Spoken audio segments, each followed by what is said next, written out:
Space has a way of humbling you. One moment, you're charting clean routes through empty star lanes. The next, your engines are screaming, your ship is dying. And you're falling toward a planet no map has ever bothered to name. I thought I was alone when I crashed. A cargo captain stranded on a dead world. With nothing but sand, silence, and the ticking clock of my own oxygen. But I was wrong. Something else lived out there in the dust. Something watching. Something beautiful. I found her half buried in the dunes. An alien woman with eyes like violet fire. A survivor of a tragedy older than my entire career. Saving her should have been impossible. But saving her changed everything. Because on that barren world, as creatures closed in and my ship fell apart, we discovered something neither of us expected. Hope. Danger. And a connection powerful enough to rewrite both our lives. This is the story of how a dying planet brought us together. And how we left it as partners. Welcome to Starfall Haven. A Galactic sci-fi original. I've captained the Rook for 12 years. She's not pretty, not fast, and not particularly well-behaved, but she's mine. A cargo hauler built before I was born, patched together with more hope than metal. She's carried me through pirate ambushes, ion storms, and one very unfortunate incident involving a drunken customs officer and a crate of live glow eels. But nothing prepared me for the moment her engines died in the middle of the Vesper expanse. 1 second, the hum of the drive was steady as a heartbeat. The next, alarms screamed, lights flickered, and the ship lurched so violently I slammed into the console. Not now, I muttered, slapping controls that no longer responded. Come on, girl. Hold together. She didn't. The Rook spiraled toward the nearest planet, a barren, dust-choked sphere with no settlements, no atmosphere worth breathing, and no reason for anyone sane to visit. I wasn't sane. I was desperate. I forced a manual descent, riding the ship like a meteor through the thin atmosphere. The hull glowed red. Panels blew out. The cockpit filled with smoke. When we hit the ground, everything went black. I woke to silence.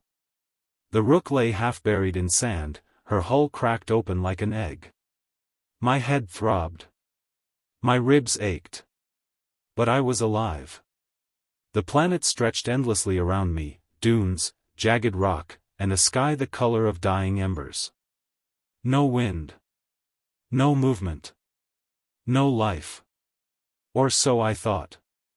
I'd been outside for maybe 10 minutes, checking the damage, when I saw something on the horizon. A flicker. A shape. A person. At first I thought it was a hallucination, dehydration, concussion, take your pick. But the figure staggered closer, collapsing every few steps. I ran. When I reached her, she was barely conscious, a woman with pale, iridescent skin that shimmered faintly even in the dim light. Her hair was silver white, tangled with dust. Her eyes, when they fluttered open, were a deep violet, glowing faintly like bioluminescent pools.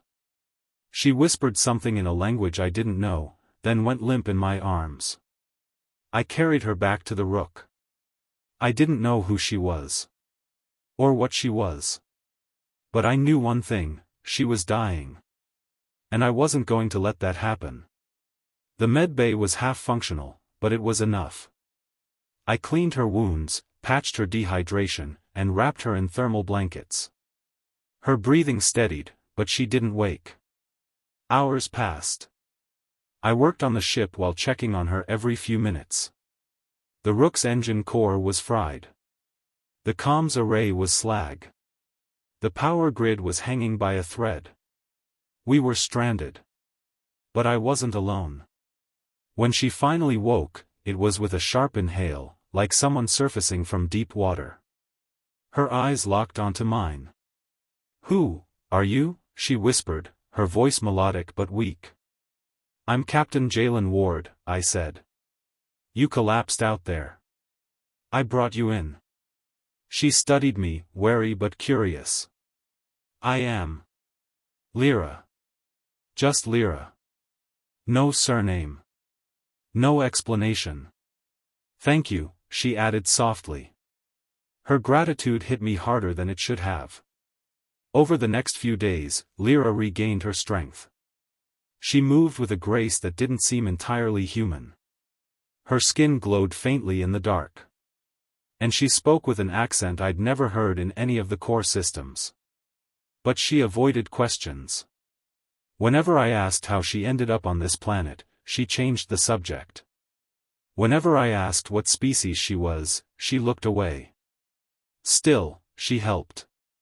She was brilliant with circuitry, more skilled than any engineer I'd ever met. She repaired half the ship's internal wiring in a single night. She recalibrated the life support system with a few gestures and a strange humming sound that made the air vibrate. And she saved my life. It happened on the 5th night. I was outside, scavenging parts from the wreckage of an old escape pod I'd spotted a kilometer away. The sun had set, plunging the world into a cold, starless darkness. That's when I heard it. A low, guttural growl. I turned slowly. Something massive crawled over the ridge, a creature with 6 legs, obsidian-black skin, and a mouth full of needle-like teeth. Its eyes glowed red. I froze. It charged. I dove aside, rolling across the sand. The creature slammed into the pod, crushing metal like paper. I scrambled to my feet, drawing my sidearm, a weapon far too small for something this size. The creature lunged again. A blast of violet light streaked past me, striking the beast square in the chest. It shrieked, stumbling back. Lira stood behind me, her hands glowing with the same violet energy as her eyes. "Get down," she shouted. I obeyed.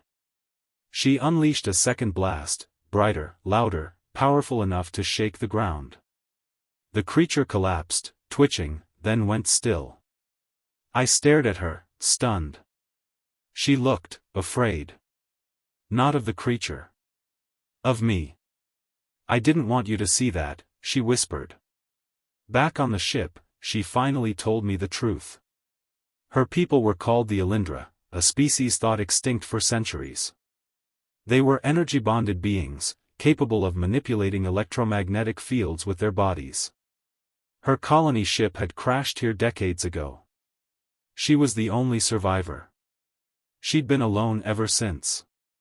My chest tightened. "Lira. I'm sorry." She shook her head. "I had accepted my fate.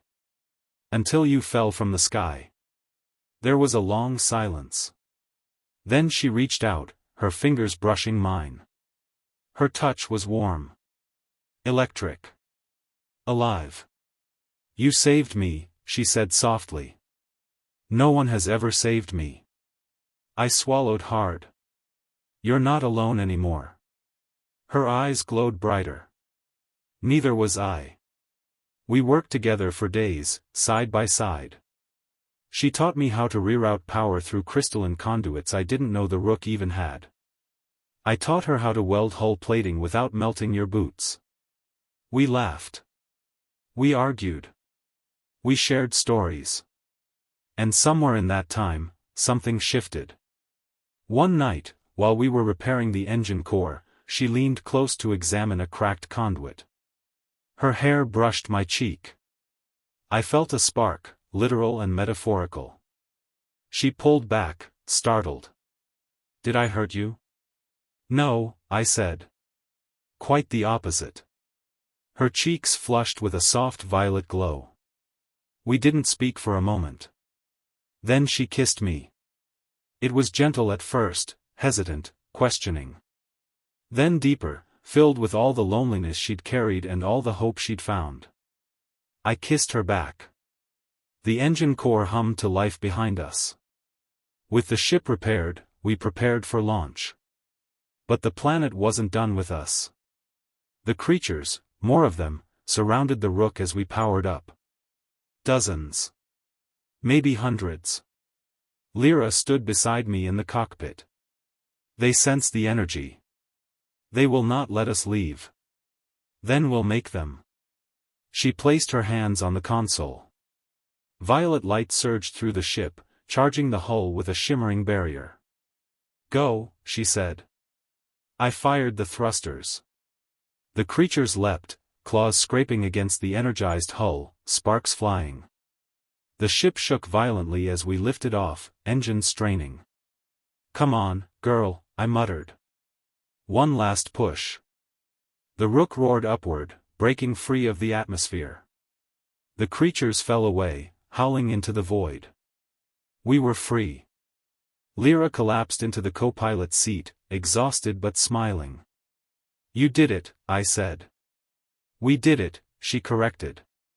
That was 3 years ago. Lira is my partner now, in life, in travel, in everything. She's learned to navigate the stars. I've learned to understand her energy-bonded abilities.